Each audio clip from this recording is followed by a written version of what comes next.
Hello, welcome. Today I'm going to do pudina rice. For I taken pudina and I washed it, and in that I'm going to put tomato, green chili, salt, and grind it in the mixie jar to a fine paste. See, now in a kadai I put oil. You can take ginger oil, nalanna. Now in it ginger,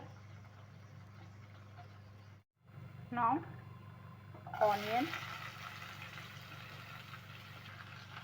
little salt, toss it. Now the grinded pudina paste. Now let it cook. See, now the rawness has gone.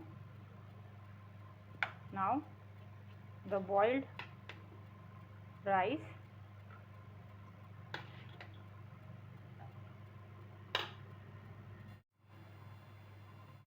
top ghee.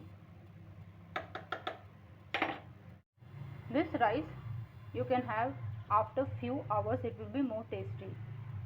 This way you can do the coriander leaves rice also. So it is done.